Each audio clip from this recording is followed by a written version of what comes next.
Ever wondered how a simple game with a leather ball became the world's biggest sporting event? We're talking about the FIFA World Cup, a tournament that brings nations together, creates legends, and delivers moments of pure, unadulterated drama. But where did it all begin? Let's rewind the clock and dive into the incredible history of the Football World Cup. Our story starts in the early 20th century. Football was already gaining massive popularity thanks to its inclusion in the Olympic Games. However, the visionaries at FIFA, led by its third president, Jules Rimet, dreamed of something bigger: standalone world championship. They wanted a tournament where the best professional teams on the planet could compete for the ultimate glory. After years of planning and debate, the dream became a reality. In 1930, Uruguay was chosen to host the very first World Cup, partly because they were the reigning Olympic champions and were celebrating their centenary of independence. That inaugural tournament was a far cry from the global spectacle we know today. Only 13 nations made the journey to Uruguay, with just 4 from Europe, deterred by the long and expensive sea voyage. Despite the logistical challenges, the tournament was a success. On July 30, 1930, the host nation Uruguay faced off against their rivals, Argentina, in a packed Estadio Centenario in Montevideo. The atmosphere was electric. Uruguay triumphed 4-2, becoming the first ever world champions and lifting the trophy named after the man whose vision made it all possible: the Jules Rimet Trophy. A new era in sports had begun. The 1930s saw 2 more World Cups, both held in Europe and both won by Italy in 1934 and 1938. These tournaments were marked by rising political tensions across the continent. The 1934 World Cup in Italy was used as a major propaganda tool by Benito Mussolini's regime. Then the world was plunged into darkness. The outbreak of World War II meant the World Cup was put on hold for 12 long years. The Jules Rimet Trophy itself has a story of survival. It was hidden under a bed in a shoebox by FIFA Vice President Ottorino Barassi to keep it safe during the conflict. When the tournament returned in 1950, it landed in the spiritual home of football, Brazil. The hosts were red-hot favourites, needing only a draw in the final match against Uruguay to clinch the title in front of nearly 200,000 fans at the legendary Maracana Stadium. What happened next is etched in football folklore as the Maracana's Uruguay pulled off a stunning 2-1 upset, silencing the entire nation and creating one of the most dramatic moments in sports history. The defeat left a deep scar on the Brazilian psyche, a scar that would take years to heal. The 1954 World Cup in Switzerland is remembered for the miracle of Bern, where West Germany, a team of part-time players, came back from 2-0 down to defeat the seemingly invincible Hungarian mighty Magyars 3-2 in a rain-soaked final. This victory was more than just a football match for Germany. It was a symbol of the nation's post-war reconstruction and rebirth. Then, in 1958, the world witnessed the arrival of a king. A 17-year-old Brazilian prodigy named Pelé exploded onto the global stage in Sweden. He scored a hat-trick in the semi-final and two incredible goals in the final against the host nation. Brazil finally won their first World Cup, erasing the ghosts of 1950. Pelé became a global icon, and Brazil's vibrant attacking style of play, the jogo bonito, captivated the world. They would go on to defend their title in 1962 in Chile, even with Pelé injured for most of the tournament, proving their dominance.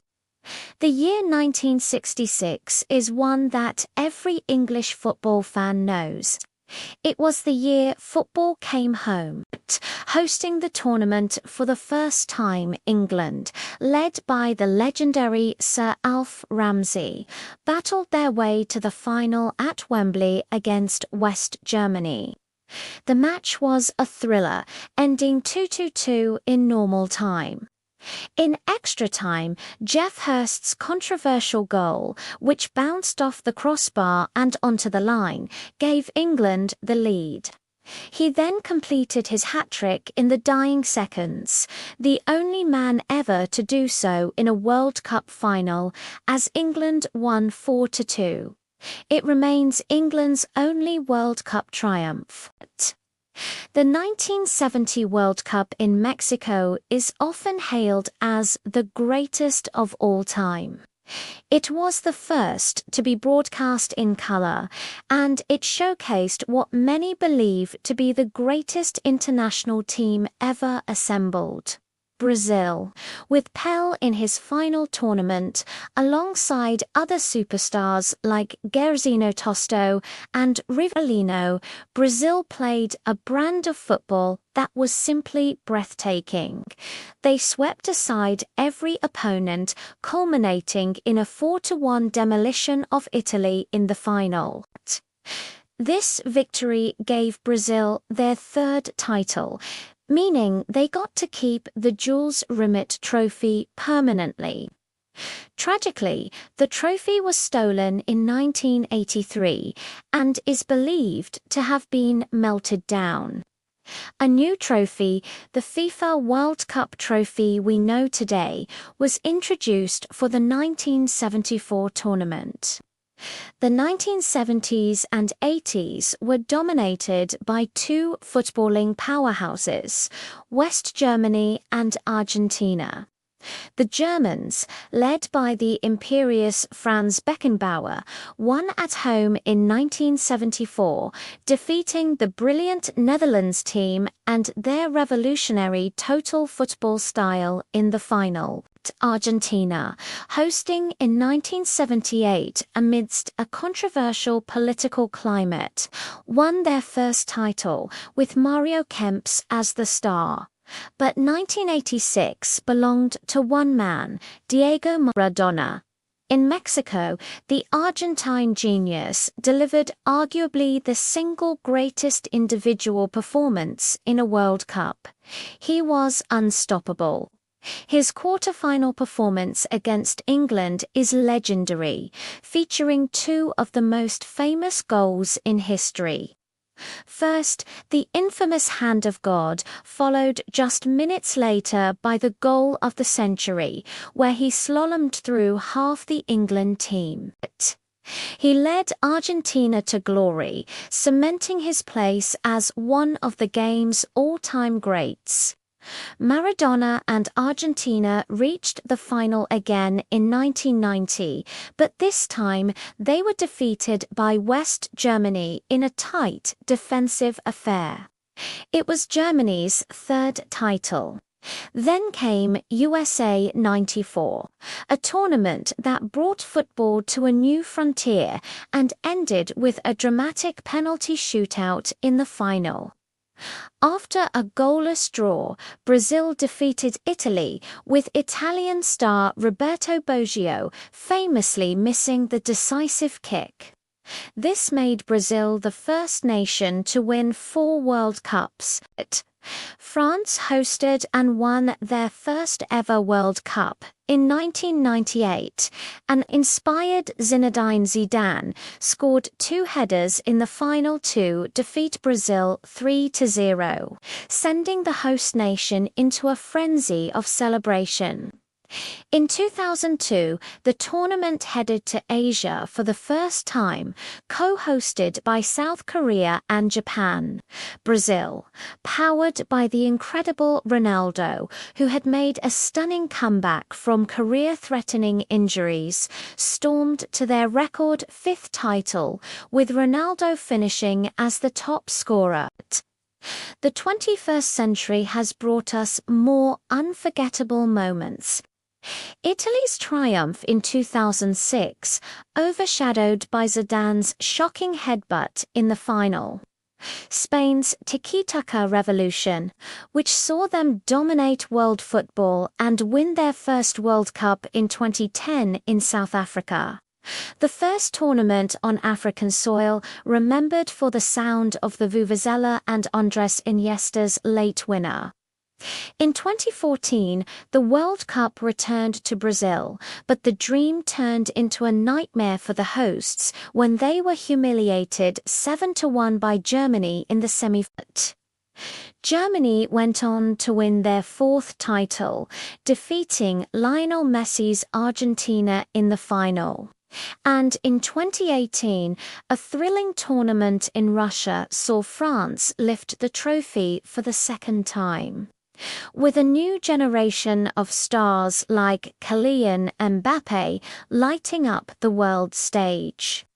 Most recently, in 2022, Qatar hosted a historic Winter World Cup, which culminated in what many call the greatest final ever.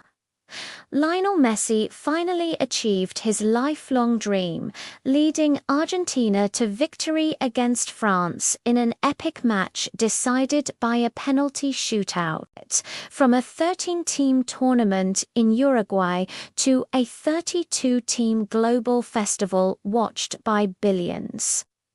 The World Cup has grown beyond anyone's wildest dreams. It's a stage for national pride, for individual brilliance, for heartbreak, and for pure joy.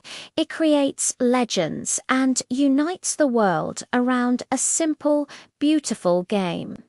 What's your favorite World Cup moment? Let me know in the comments below. Thanks for watching, and don't forget to like and subscribe for more stories from the world of football. See you next time.